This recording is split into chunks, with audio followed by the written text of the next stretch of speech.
반갑습니다. 당신의 다정한 산책 친구, 산책길 라디오입니다. 오늘 아침, 발걸음은 좀 어떠신가요? 계절의 바람을 느끼며 걷기 딱 좋은 날씨지요. 이제 막 신발끈을 묶고 첫 발을 내디디셨을 당신께 오늘도 반가운 목소리로 인사를 건넵니다. 오늘 우리가 산책길에 함께 나눌 소중한 이야기는 김유정 작가의 문학적 감성이 가득 담긴 단편소설 동백꽃과 봄봄입니다. 학창시절 교과서에서 한 번쯤 마주하셨던 그 정겨운 문장들을 떠올리며 오늘은 눈이 아닌 귀로 그 시절의 추억을 다시 한번 거닐어 보려 합니다. 자, 이제 스마트폰은 주머니 속에 쏙 넣으시고 편안하게 팔을 흔들며 저와 함께 찬찬히 걸어보시겠습니까?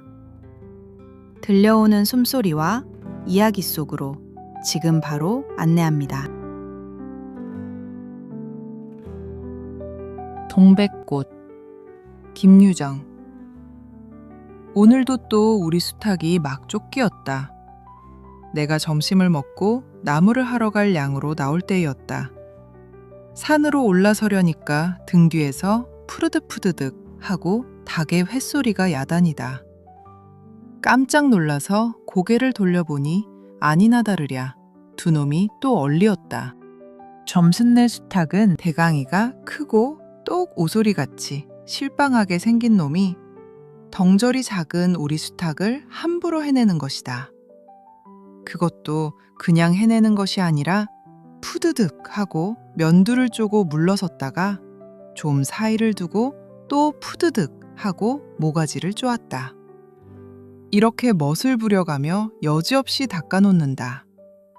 그러면 이 못생긴 것은 쪼일 적마다 주둥이로 땅을 받으며 그 비명이 킥킥 할 뿐이다.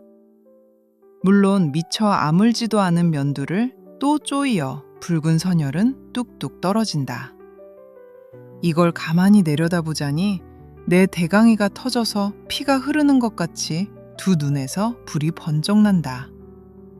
대뜸 지게 막대기를 메고 달려들어 점순내 닭을 후려칠까 하다가 생각을 고쳐먹고 헛매질로 떼어만 놓았다. 이번에도 점순이가 쌈을 붙여놨을 것이다. 바짝바짝 내 기를 올리느라고 그랬음에 틀림없을 것이다. 고놈의 계집애가 요새로 들어서서 왜 나를 못 먹겠다고 그렇게 아르렁거리는지 모른다.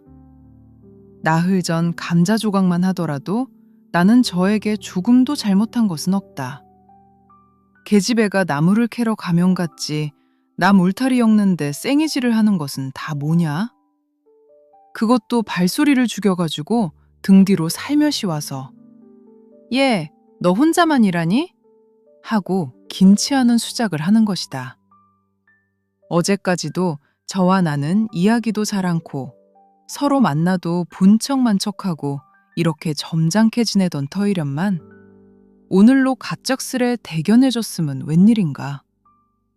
황차망하지만한 계집애가 남 일하는 놈 보고 그럼 혼자 하지 때로 하디? 내가 이렇게 내배하는 소리를 하니까 너 일하기 좋니? 또는 한여름이나 되거든 하지 벌써 울타리를 하니? 잔소리를 두루 늘어놓다가 남이 들을까봐 손으로 입을 틀어막고는 그 속에서 깔깔댄다. 별로 우스울 것도 없는데 날씨가 풀리더니 이놈의 계집애가 미쳤나? 하고 의심하였다. 게다가 죽은 뒤에는 제 집게를 할금할금 돌아보더니 행주치마의 속으로 꼈던 바른 손을 뽑아서 나의 턱 밑으로 불쑥 내미는 것이다.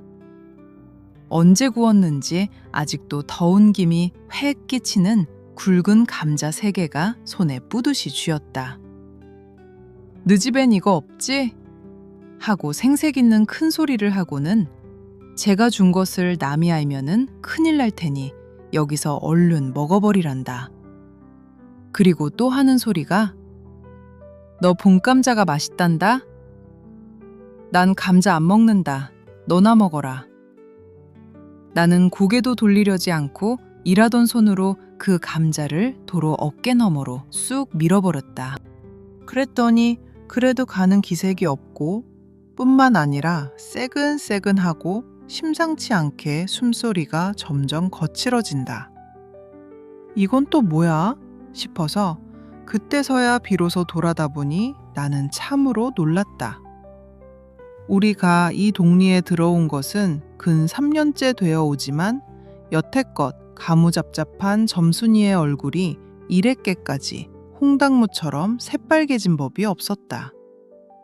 게다 눈에 독을 올리고 한참 나를 요렇게 쏘아보더니 나중에는 눈물까지 어리는 것이 아니냐. 그리고 바구니를 다시 집어들더니 이를 꼭 악물고는 엎어질 듯 자빠질 듯 논뚝으로 힝하게 달아나는 것이다. 어쩌다 동리 어른이 너 얼른 시집 가야지 하고 웃으면 염려 마서요. 갈 때 되면 어련히 갈라고.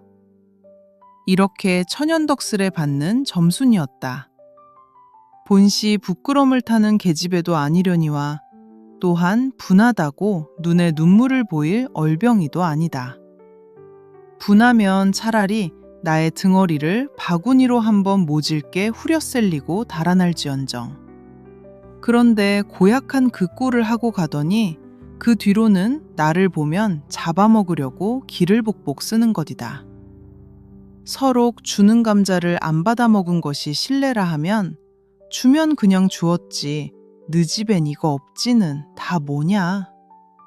그러잖아도 저희는 마름이고 우리는 그 손에서 배제를 얻어 땅을 부침으로 일상 굽실거린다.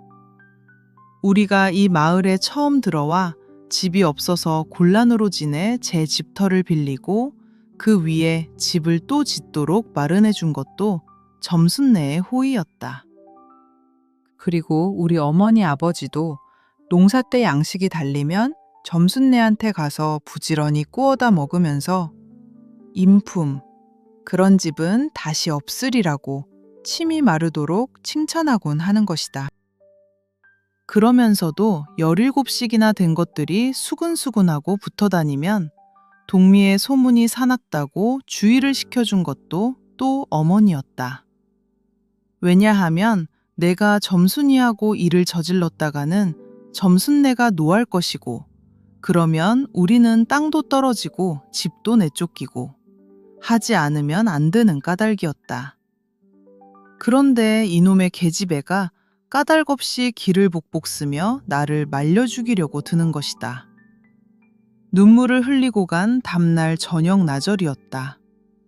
나무를 한 짐 잔뜩 지고 산을 내려오려니까 어디서 닭이 죽는 소리를 친다. 이거 뉘 집에서 닭을 잡나?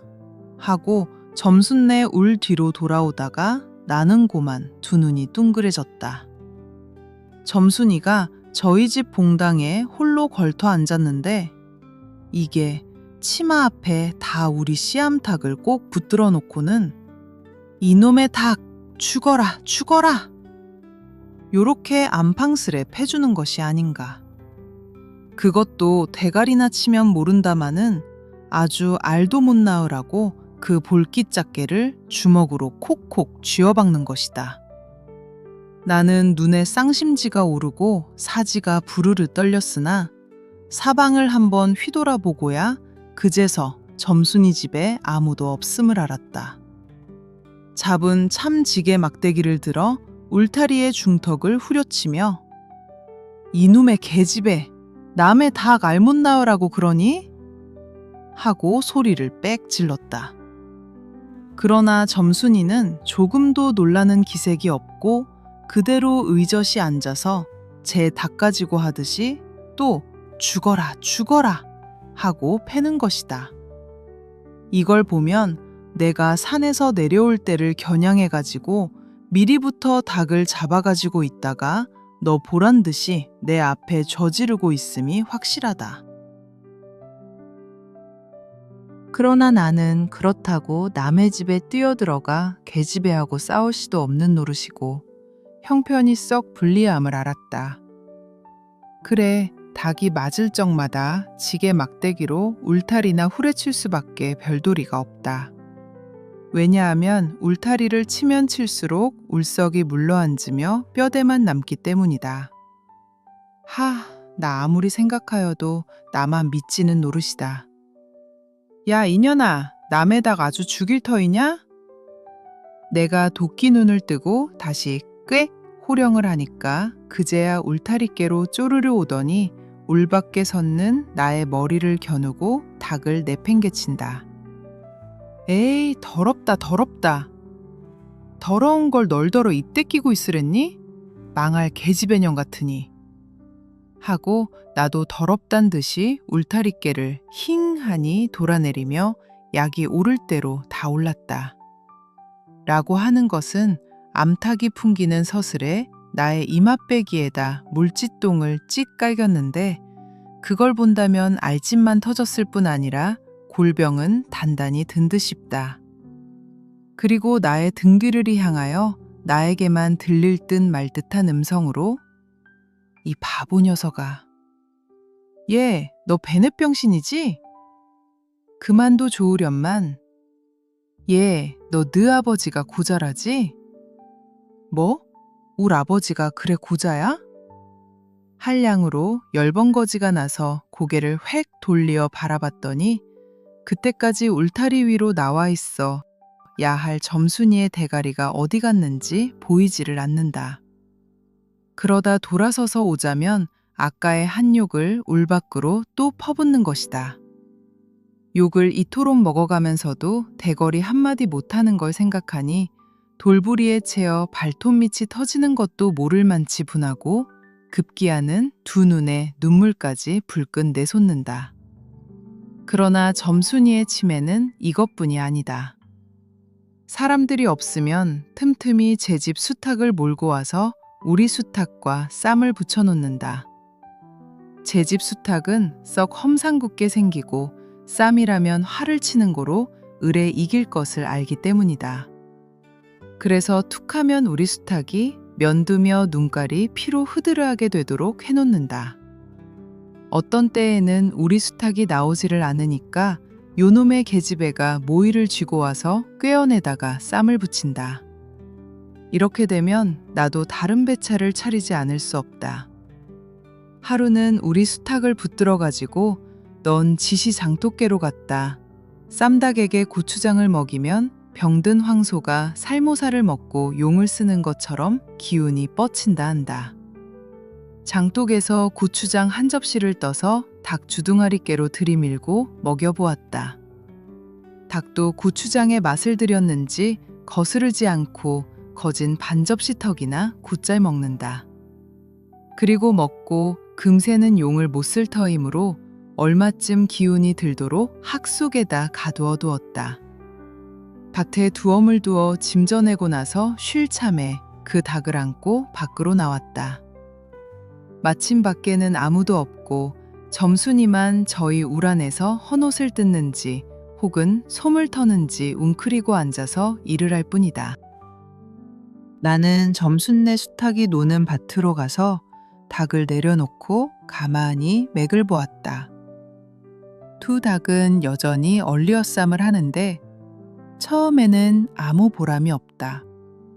멋지게 쪼는 바람에 우리 닭은 또 피를 흘리고 그러면서도 날개죽지만 푸드득 푸드득 하고 올라뛰고 뛰고 할 뿐으로 제법 한번 쪼아보도 못한다. 그러나 한 번은 어쩐 일인지 용을 쓰고 펄쩍 뛰더니 발톱으로 눈을 하비고 내려오며 면두를 쪼았다. 큰 닭도 여기에는 놀랐는지 귀로 멈시라며 물러난다. 이 기회를 타서 작은 우리 수탉이 또 날쌔게 덤벼들어 다시 면두를 쪼니 그제는 감때 사나운 그 대강이에서도 피가 흐르지 않을 수 없었다. 옳다, 알았다. 고추장만 먹이면은 되는구나 하고 나는 속으로 아주 쟁그라워 죽겠다. 그때에는 뜻밖의 내가 닭쌈을 붙여놓는데 놀라서 울 밖으로 내다보고 섰던 점순이도 입맛이 쓴지 눈살을 찌푸렸다. 나는 두 손으로 볼깃짝을 두드리며 연방 잘한다, 잘한다 하고 신이 머리끝까지 뻗치었다. 그러나 얼마 들지 않아서 나는 넋이 풀리어 기둥같이 묵묵히 서 있게 되었다. 왜냐하면 큰 닭이 한 번 쪼인 안가품으로 호들갑스레 연거푸 쪼는 서슬에 우리 수탉은 찔끔 못하고 막 곧는다. 이걸 보고서 이번에는 점순이가 깔깔거리고 되도록 이쪽에서 많이 들으라고 웃는 것이다. 나는 보다 못하여 덤벼들어서 우리 수탉을 붙들어 가지고 도로 집으로 들어왔다. 고추장을 좀 더 먹였더라면 좋았을 걸. 너무 급하게 쌈을 붙인 것이 퍽 후회가 난다. 장독깨로 돌아와서 다시 턱 밑에 고추장을 들이댔다. 흥분으로 말미암아 그런지 당최 먹질 않는다. 나는 할 일 없이 닭을 반드시 누이고 그 입에다 권련 물부리를 물리었다. 그리고 고추장물을 타서 그 구멍으로 조금씩 들이부었다. 닭은 좀 괴로운지 킥킥하고 재채기를 하는 모양이나 그러나 당장의 괴로움은 매일같이 피를 흘리는데 될 게 아니라 생각하였다. 그러나 한 두어 종지가량 고추장물을 먹이고 나서는 나는 그만 풀이 죽었다. 싱싱하던 닭이 왜 그런지 고개를 살며시 뒤틀고는 소나귀에서 뻗으러지는 것이 아닌가? 아버지가 볼까 봐서 얼른 활에다 감추어 두었더니 오늘 아침에서야 겨우 정신이 든 모양 같다.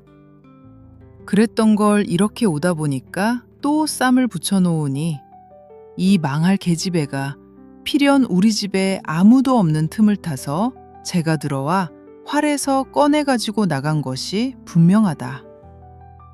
나는 다시 닭을 잡아다 가두고 염려는 스러우나 그렇다고 산으로 나무를 하러 가지 않을 수도 없는 형편이었다.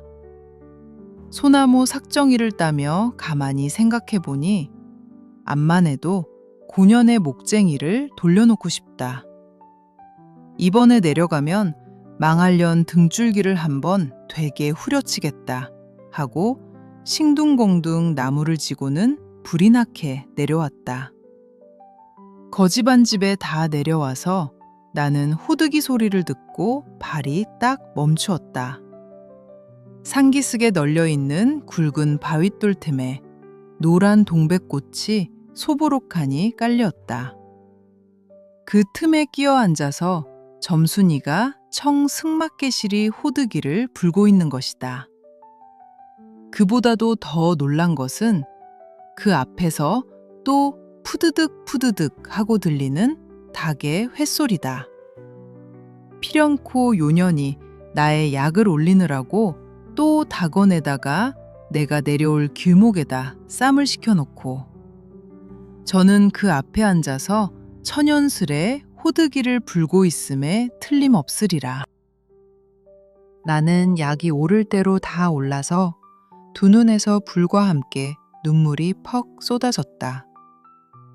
나무지게도 벗어놓을 새 없이 그대로 내동댕이 치고는 지게막대기를 뻗치고 허둥지둥 달려들었다.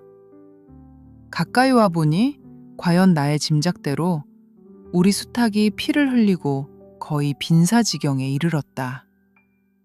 닭도 닭이려니와 그러함에도 불구하고 눈 하나 깜짝 없이 그대로 앉아서 호두기만 부는 그 꼴에 더욱 치가 떨린다. 동미에서도 소문이 났거니와 나도 한때는 걱실걱실이 일 잘하고 얼굴 예쁜 계집애인 줄 알았더니 시방 보니까 그 눈깔이 꼭 여우새끼 같다. 나는 대뜸 달려들어서 나도 모르는 사이에 큰 수탉을 담매로 때려 엎었다. 닭은 푹 엎어진 채 다리 하나 꼼짝 못하고 그대로 죽어버렸다.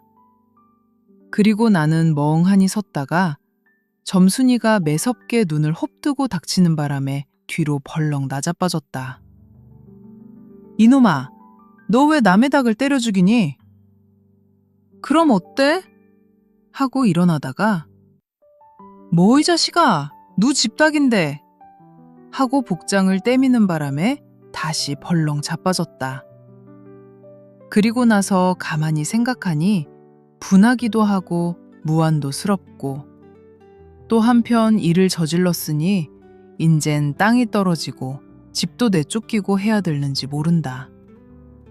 나는 비슬비슬 일어나며 소매자락으로 눈을 가리고는 얼김에 어흥 하고 울음을 놓았다. 그러다 점순이가 앞으로 다가와서 그럼 너 이 다음부턴 안 그럴 테냐? 하고 물을 때에야 비로소 살길을 찾은 듯 싶었다. 나는 눈물을 우선 씻고 뭘 안 그러는지 명색도 모르건만 그래 하고 무턱대고 대답하였다. 요 다음부터 또 그래봐라. 내 자꾸 못살게 굴 테니. 그래 인젠 안 그럴 테야. 닭 죽은 건 염려 마라. 내 안 잃을 테니. 그리고 멋에 떠다 밀렸는지 나의 어깨를 짚은 채 그대로 퍽 쓰러진다.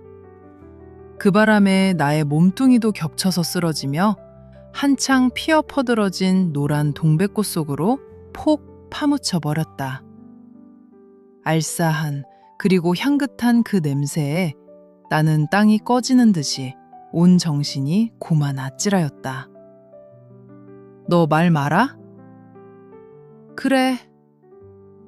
조금 있더니 요 아래서 점순아, 인연이 바느질을 하다 말고 어딜 갔어? 하고 어딜 갔다 온 듯 싶은 그 어머니가 역정이 대단히 났다. 점순이가 겁을 잔뜩 집어먹고 꽃밑을 살금살금 기어서 산 아래로 내려간 다음 나는 바위를 끼고 엉금엉금 기어서 산 위로 치 빼지 않을 수 없었다.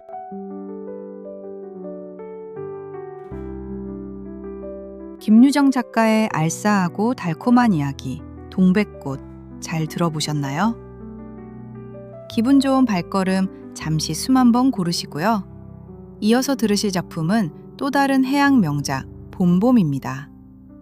유쾌한 웃음과 함께 편안한 산책길 계속 이어가시기 바랍니다.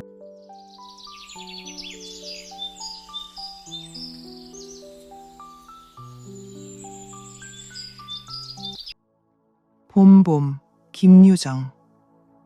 장인님, 인젠 내가 이렇게 뒤통수를 긁고 나이가 찼으니 성례를 시켜줘야 하지 않겠느냐고 하면 대답이 늘 이 자식아 성매구 뭐구 미처 자라야지 하고 만다. 이 자라야 한다는 것은 내가 아니라 장차 내 아내가 돼 점순이의 키말이다. 내가 여기에 와서 돈 한 푼 안 받고 일하기를 3년 하고 꼬박이 7달 동안을 했다. 그런데도 미처 못 자랐다니까. 이 키는 언제야 자라는 겐지 짜장 영문 모른다. 일을 좀 더 잘해야 한다든지 혹은 밥을 많이 먹는다고 노상 걱정이니까 좀 덜 먹어야 한다든지 하면 나도 얼마든지 할 말이 많다. 하지만 점순이가 아직 어리니까 더 자라야 한다는 여기에는 어째 볼 수 없이 그만 벙벙하고 만다. 이래서 나는 애체 계약이 잘못된 걸 알았다. 이태면 이태, 3년이면 3년. 기한을 딱 작정하고 일을 했어야 원할 것이다. 덮어놓고 딸이 잘하는 대로 성례를 시켜주마 했으니 누가 늘 지키고 섰는 것도 아니고 그 키가 언제 자라는지 알 수 있는가. 그리고 난 사람의 키가 무럭무럭 자라는 줄만 알았지 붙박이 키에 모로만 벌어지는 몸도 있는 것을 누가 알았으랴. 때가 되면 장인님이 어련하랴 싶어서 군소리 없이 꾸벅꾸벅 일만 해왔다. 그럼 말이다. 장인님이 제가 나 알아차려서 참, 너 일 많이 했다. 고만 장가들어라 하고 살림도 내주고 해야 나도 좋을 것이 아니냐. 시치미를 딱 떼고 도리어 그런 소리가 나올까 봐서 지레 펄펄 뛰고 이 야단이다. 영색이 좋아 대릴사위지.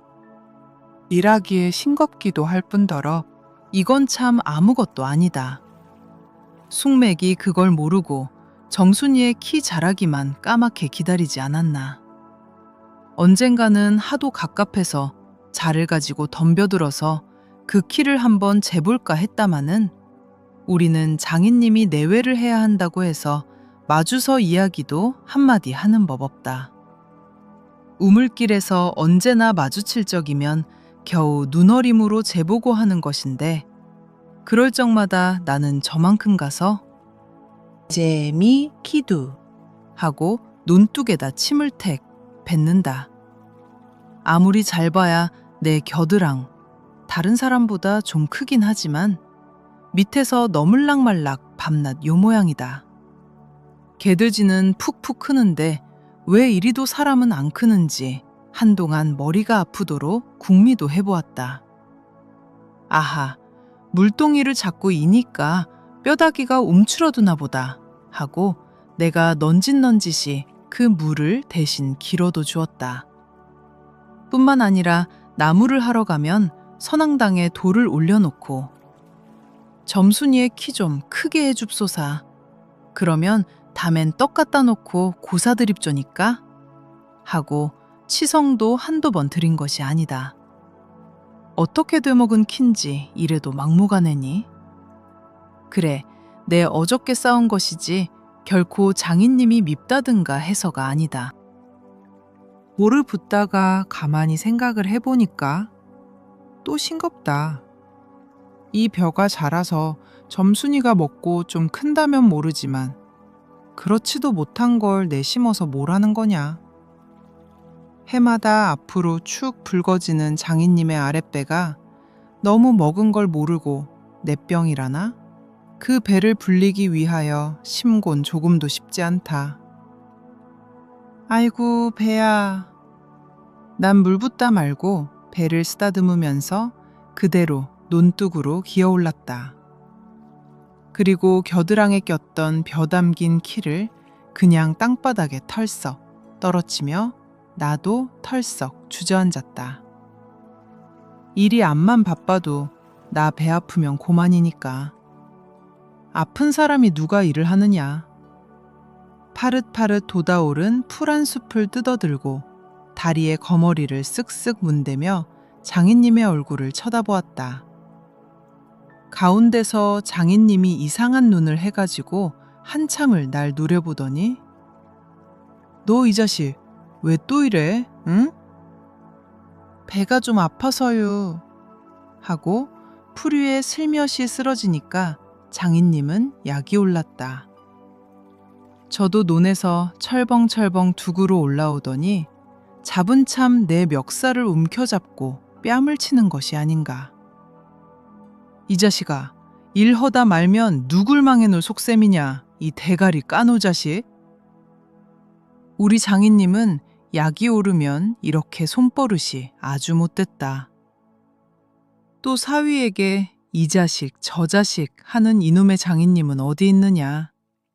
오죽해야 우리 동리에서 누굴 물론하고 그에게 욕을 안 먹는 사람은 명이 자르다 한다. 조그만 아이들까지도 그를 돌아세 놓고 욕필이. 본 이름이 봉필이니까 욕필이 하고 손가락질을 할 만치 두루 인심을 잃었다. 하나 인심을 정말 잃었다면 욕보다 읍의 배참봉댁 마름으로 더 잃었다. 번이 마름이란 욕 잘하고 사람 잘 치고 그리고 생김생기길 호박개 같아야 쓰는 거지만 장인님은 외양에 똑됐다. 장인께 닭말이나 좀 보내지 않는다든가 애벌논 때 품을 좀 안 준다든가 하면 그해 가을에는 영락없이 땅이 뚝뚝 떨어진다. 그러면 미리부터 돈도 먹고 술도 먹이고 안달재신으로 돌아치던 놈이 그 땅을 슬쩍 돌아앉는다. 이 바람에 장인님 집 외양간에는 눈깔 커다란 황소 한 놈이 절로 엉금엉금 기어들고 동리 사람들은 그 욕을 다 먹어가면서도 그래도 굽신굽신하는 게 아닌가. 그러나 내겐 장인님이 감히 큰 소리할 계제가 못 된다. 뒷생 생각은 못하고 뺨 한 개를 딱 때려놓고는 장인님은 무색해서 덤덤히 쓴 침만 삼킨다. 난 그 속을 퍽 잘 안다.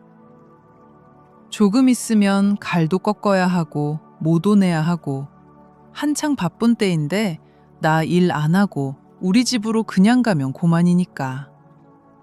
작년 이맘때도 트집을 좀 하니까 늦잠 잔다고 돌멩이를 집어던져서 자는 놈의 발목을 삐게 해놨다. 사날씩이나 건숭 끙끙 앓았더니 종당에는 거반 울상이 되지 않았는가? 예, 그만 일어나 일 좀 해라. 그래야 올가래 벼 잘 되면 또 장가들지 않니? 그래, 귀가 번쩍 뜨여서 그날로 일어나서 남이 이틀 품들일 논을 혼자 삶아 놓으니까 장인님들 눈깔이 커다랗게 놀랐다.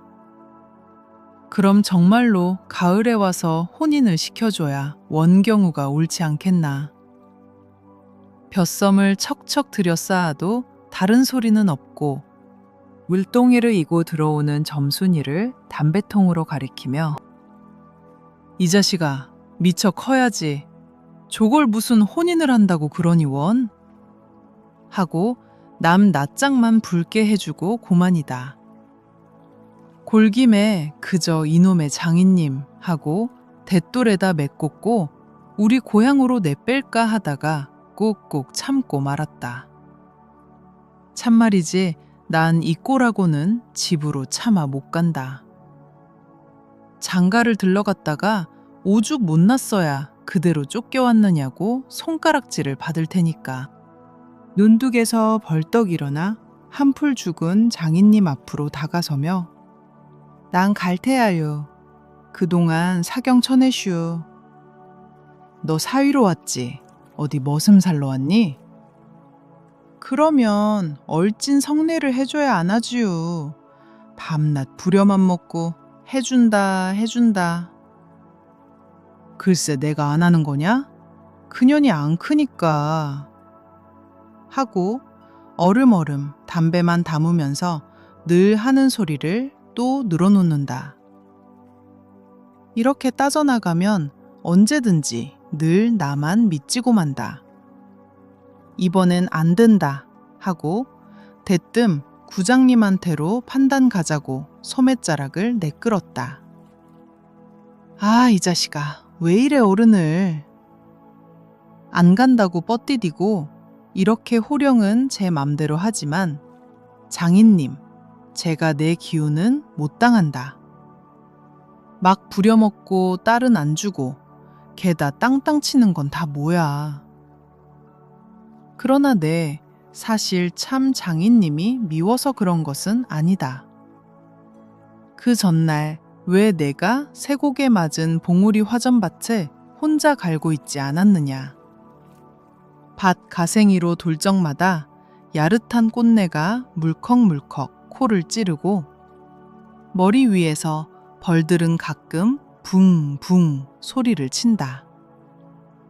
바위 틈에서 샘물 소리밖에 안 들리는 산골짜기니까 맑은 하늘의 봄볕은 이불 속같이 따스하고 꼭 꿈꾸는 것 같다.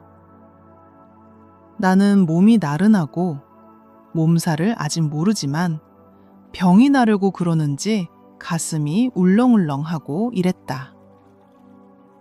이러이 말이 마 이렇게 노래를 하며 소를 부리면 여느 때 같으면 어깨가 으쓱으쓱한다. 웬일인지 밭 반도 갈지 않아서 온몸에 맥이 풀리고 대고 짜증만 난다. 공연히 소만 드립다 두들기며 안냐 이 망할 자식의 소. 장인님의 소니까 대리를 꺾어줄라. 그러나 내 속은 정말 안냐 때문이 아니라 점심을 이고 온 점순이의 키를 보고 우라가 났던 것이다. 점순이는 머글이 싹 예쁜 계집애는 못 된다. 그렇다고 개떡이냐? 하면 그런 것도 아니고 꼭 내 아내가 돼야 할 만치 그저 툭툭하게 생긴 얼굴이다. 나보다 10년이 아래니까 올해 16인데 몸은 남보다 2살이나 덜 자랐다. 남은 잘도 훤칠이들 크건만 이건 위아래가 몽툭한 것이 내 눈에는 헐없이 감참해 같다. 참외 중에는 감참외가 제일 맛 좋고 예쁘니까 말이다. 둥글고 커단 눈은 서글서글하니 좋고 좀 지쳐 찢어졌지만 입은 밥술이나 톡톡히 먹음직하니 좋다. 아따, 밥만 많이 먹게 되면 팔자는 고만 아니냐. 한데 한 가지 파가 있다면 가끔 가다 몸이 이걸 채신이 없이 들까 본다고 하지만 너무 빨리빨리 논다. 그래서 밥을 나르다가 때없이 풀밭에서 깻박을 쳐서 흑토성이 밥을 곧잘 먹인다.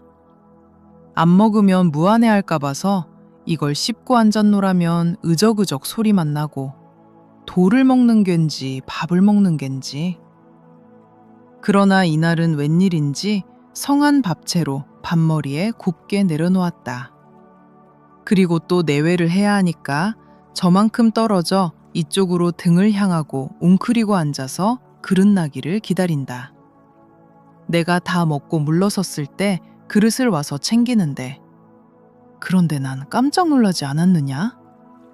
고개를 푹 숙이고 밥함지에 그릇을 포개면서 날더러 들으라는지 혹은 제 소린지 밤낮 일만 하다 말 텐가 하고 혼자 쫑알거린다. 고대 잘 내외하다가 이게 무슨 소린가 하고 난 정신이 얼떨떨했다. 그러면서도 한편 무슨 좋은 수가 있는가 싶어서 나도 공중을 대고 혼자말로 그럼 어떡해? 하니까 성례시켜 달라지 뭘 어떡해? 하고 되알지게 쏘아붙이고 얼굴이 발개져서 산으로 그저 도망질을 친다. 나는 잠시 동안 어떻게 되는 셈판인지 맥을 몰라서 그 뒷모양만 덤덤히 바라보았다. 봄이 되면 온갖 초목이 물이 오르고 싹이 트고 한다. 사람도 아마 그런가 보다 하고 며칠 내에 부쩍 자란 듯 싶은 점순이가 여간 반가운 것이 아니다. 이런 걸 멀쩡하게 안직 어리다고 하니까. 우리가 구정님을 찾아갔을 때 그는 쌀이문 밖에 있는 돼지우리에서 죽을 퍼주고 있었다. 서울을 좀 갔다 오더니 사람은 점잖아야 한다고. 얼른 보면 지붕 위에 앉은 제비꼬랑지 같다. 양쪽으로 뾰족이 뻗치고 그걸 에헴 하고 늘 쓰다듬는 손버릇이 있다. 우리를 멀뚱히 쳐다보고 미리 알아챘는지 왜 일들 허다 말고 그래? 하더니 손을 올려서 그 에헴을 한번 후딱 했다. 구장님, 우리 장인님과 층에 계약하기를. 먼저 덤비는 장인님을 뒤로 떠다밀고 내가 허둥지둥 달려들다가 가만히 생각하고 아니, 우리 빙장님과 층에 하고 첫 번부터 다시 말을 고쳤다. 장인님은 빙장님 해야 좋아하고 밖에 나와서 장인님 하면 근슬에 골을 내려든다.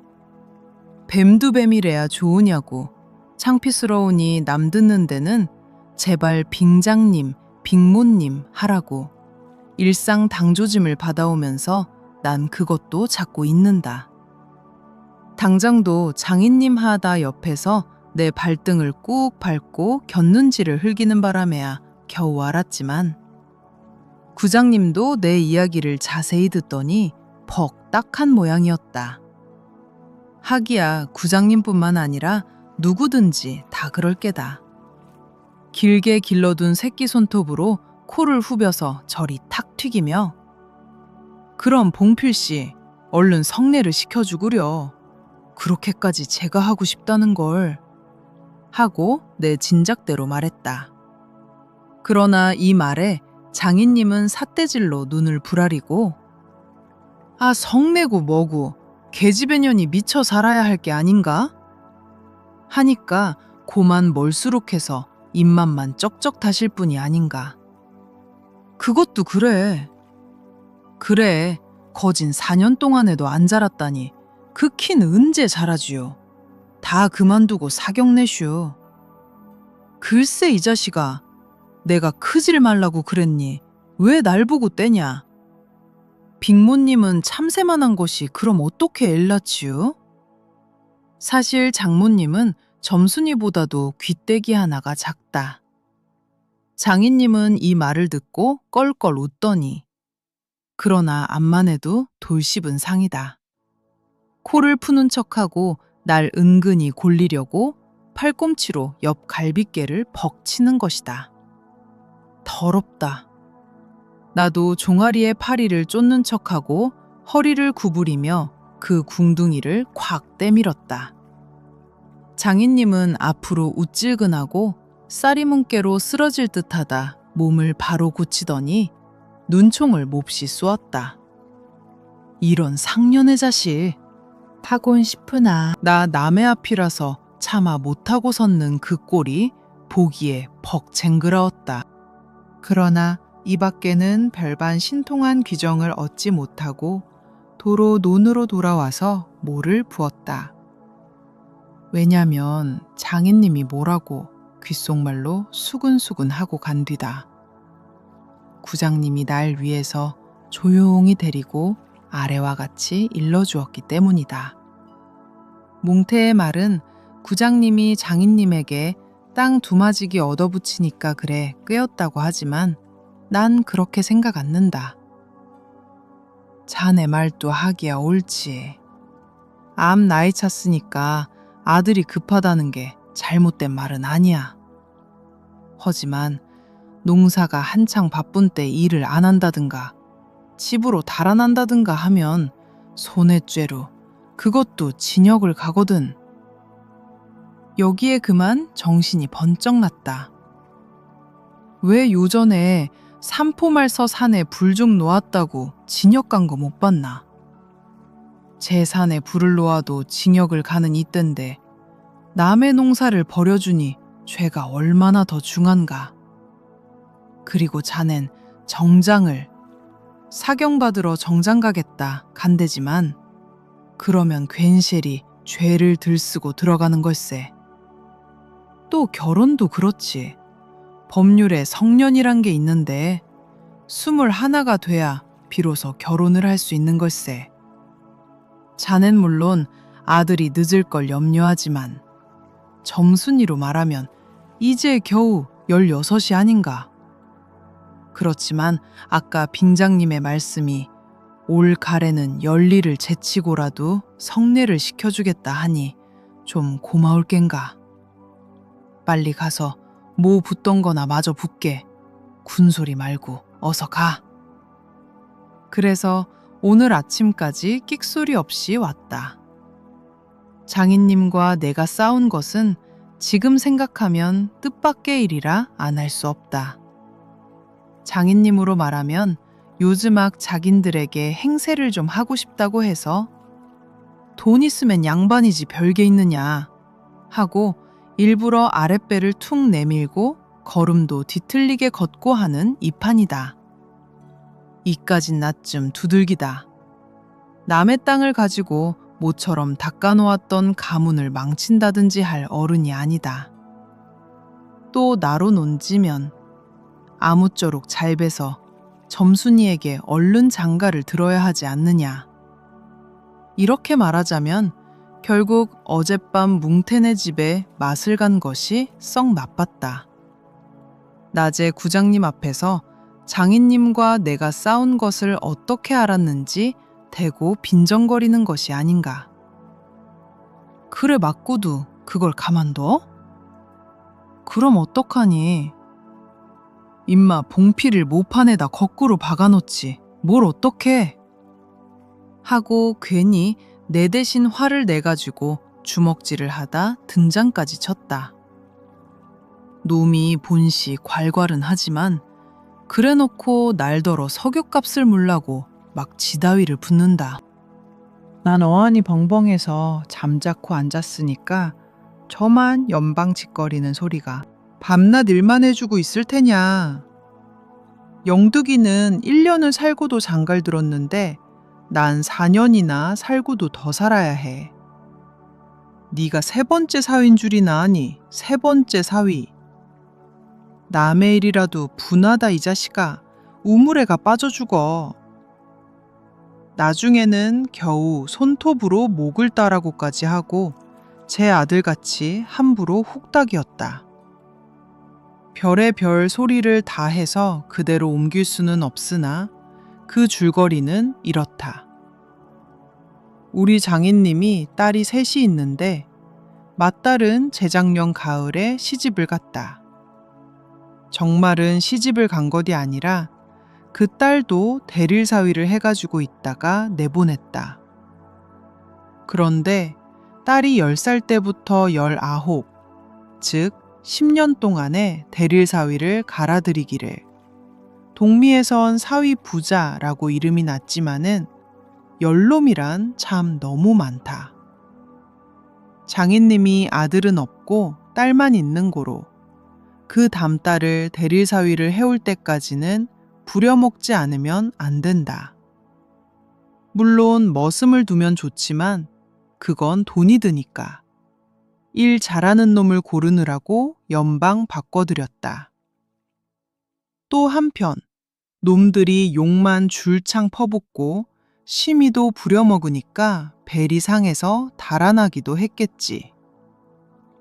점순이는 둘째 딸인데 내가 일테면 그 3번째 대릴사위로 들어온 셈이다. 내 담으로 4번째 놈이 들어올 것을 내가 일도 참 잘하고 그리고 사람이 좀 어수룩하니까 장인님이 잔뜩 붙들고 놓질 않는다. 셋째 딸이 인제 6살, 적어 둘 10살은 돼야 대릴사위를 할 테므로 그 동안은 죽도록 부려먹어야 된다. 그러니 인제는 속 좀 차리고 장가를 들여달라고 떼를 쓰고 나자빠져라 이것이다. 나는 건성으로 엉엉 하며 귓등으로 들었다. 뭉태는 땅을 얻어 붙이다가 떨어진 뒤로는 장인님만 보면 공연히 못 먹어서 으릉거린다. 그것도 장인님이 저 달라고 할 적에 제 집에 서위한다는 그 감투, 예전에 원님이 쓰던 것이라나 옆구리에 뽕뽕 좀 먹은 걸레를 선뜻 주었더라면 그럴 리도 없었던걸. 그러나 나는 뭉태란 놈의 말을 전수히 고지 듣지 않았다. 꼭 고지 들었다면 간밤에 와서 장인님과 싸웠지 무사히 있었을 리가 없지 않은가. 그러면 딸에게까지 인심을 잃은 장인님이 혼자 나빴다. 실토이지. 나는 점순이가 아침상을 가지고 나올 때까지는 오늘은 또 얼마나 밥을 담았나 하고 이것만 생각했다. 상에는 된장찌개하고 간장 한 종지, 조밥 한 그릇, 그리고 밥보다 더 수부룩하게 담은 산나물이 한 대접, 이렇다. 나물은 점순이가 틈틈이 해오니까 2대접이고 4대접이고 멋대로 먹어도 좋으나 밥은 장인님이 한 사발 외엔 더 주지 말라고 해서 안 든다. 그런데 점순이가 그 상을 내 앞에 내놓으며 제 말로 짓거리는 소리가 부장님한테 갔다 그냥 온담 그래 하고 엊그제 산에서와 같이 대우 쫑알거린다. 따는 내가 더 단단히 덤비지 않고만 것이 좀 어리석었다. 속으로 그랬다.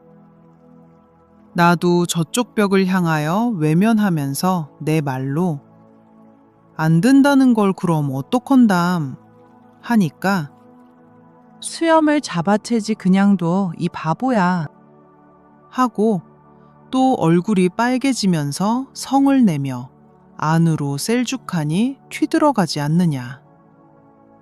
이때 아무도 본 사람이 없었게 망정이지 보았다면 내 얼굴이 어미 잃은 황새 새끼처럼 가엾다 했을 것이다. 사실 이때만큼 슬펐던 인이 또 있었는지 모른다.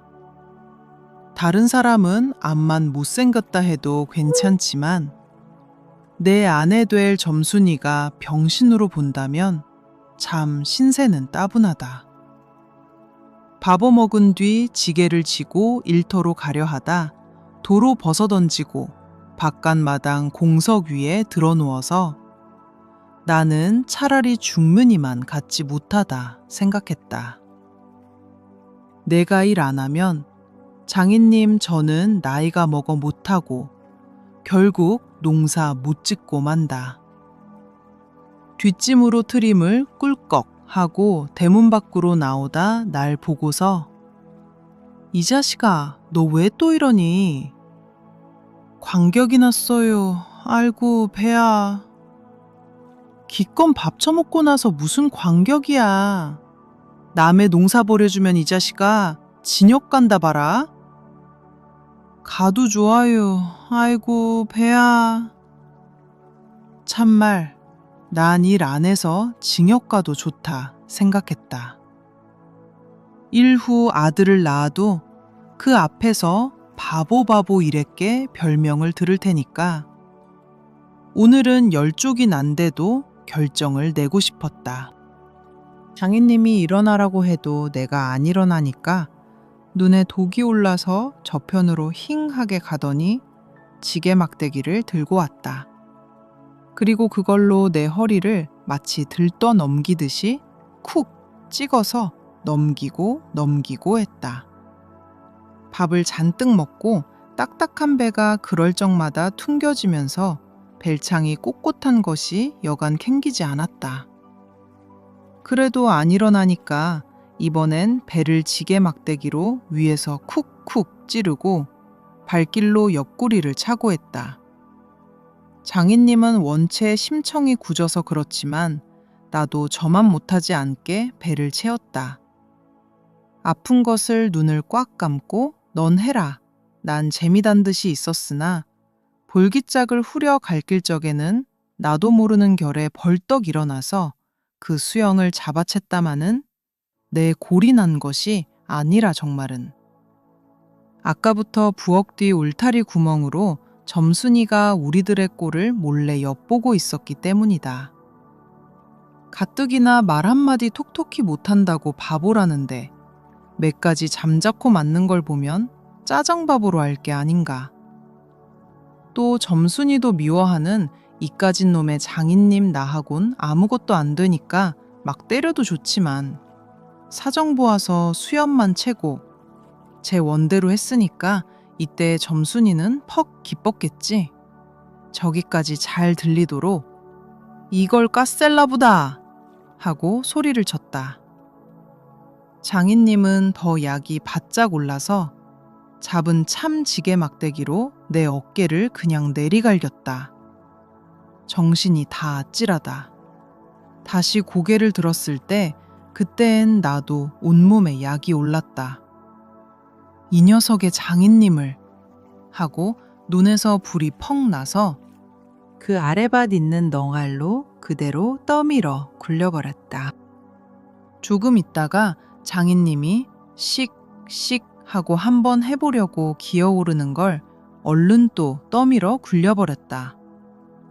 기어오르면 굴리고 굴리면 기어오르고 이러길 한 너댓 번을 하며 그럴 적마다 부려만 먹고 왜 성내 안 하지요?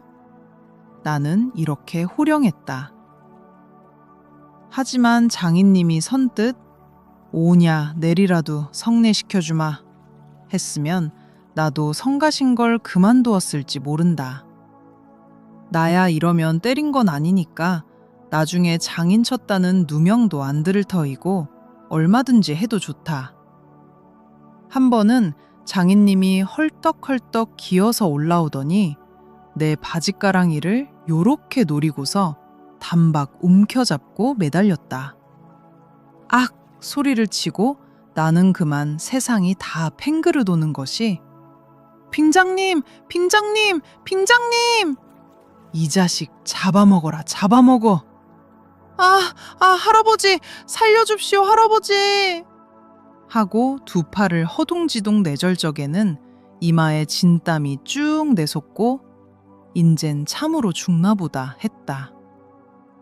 그래도 장인님은 놓질 않더니 내가 기어이 땅바닥에 쓰러져서 거진 까무러치게 되니까 놓는다. 더럽다 더럽다. 이게 장인님인가? 나는 한참을 못 일어나고 쩔맸다. 그러다 얼굴을 드니 눈에 참 아무것도 보이지 않았다. 사지가 부르르 떨리면서 나도 엉금엉금 기어가 장인님의 바짓가랑이를 꽉 움키고 잡아놨겄다. 내가 머리가 터지도록 매를 얻어맞은 것이 이 때문이다. 그러나 여기가 또한 우리 장인님이 유달리 착한 곳이다. 여느 사람이면 사경을 주어서라도 당장 내쫓았지. 터진 머리를 볼솜으로 손수 지져주고 호주머니에 희연 한 봉을 넣어주시고 그리고 올 가랜 꼭 성례를 시켜주마. 앞말 말고 가서 뒷골에 콩밭이나 얼른 갈아라. 하고 등을 두덕여줄 사람이 누구냐. 나는 장인님이 너무나 고마워서 어느덧 눈물까지 났다. 점순이를 남기고 이젠 내쫓기려니 하다 뜻밖의 말을 듣고 빙장님, 인제 다시는 안 그러겠어요. 이렇게 맹세를 하며 부랴사랴 지게를 지고 일터로 갔다. 그러나 이때는 그걸 모르고 장인님을 원수로만 여겨서 잔뜩 잡아당겼다. 이놈아, 놔라, 놔! 장인님은 헛손질을 하며 솔개미에 챈 닭의 소리를 연해질렀다. 놓긴 왜 이왕이면 호되게 혼을 내주리라 생각하고 짓궂이 더 댕겼다마는 장인님이 땅에 쓰러져서 눈에 눈물이 핑 도는 것을 알고 좀 겁도 났다. 할아버지, 놔라, 놔, 놔, 놔, 놔! 그래도 안 되니까 점순아, 점순아!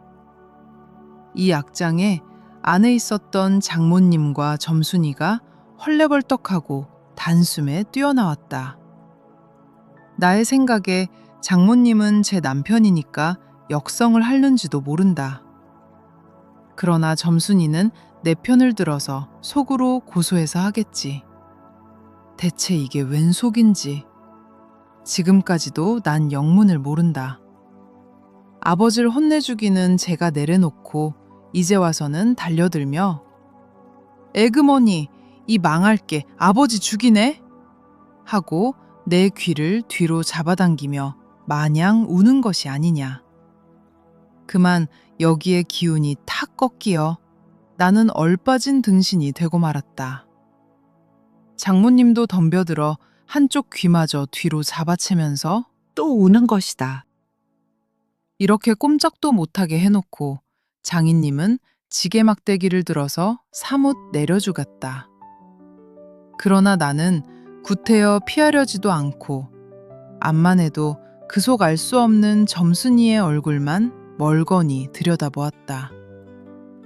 이 자식, 장인 입에서 할아버지 소리가 나오도록 해? 김유정 작가의 유쾌하고도 순박한 이야기 봄봄까지 오늘 준비한 작품들을 모두 들려드렸습니다. 욕심쟁이 장인어른과 순진한 머슴의 한탕 싸움에 저절로 입가에 미소가 지어지는 아침이었는데요. 모쪼록 오늘 산책길이 조금 더 즐거우셨기를 바랍니다. 이제 주머니 속 스마트폰을 꺼내어 조심히 화면을 확인하시고요. 남은 하루도 건강하고 행복하게 보내시기 바랍니다. 지금까지 귀로 듣는 이야기 보따리 산책길 라디오였습니다. 감사합니다.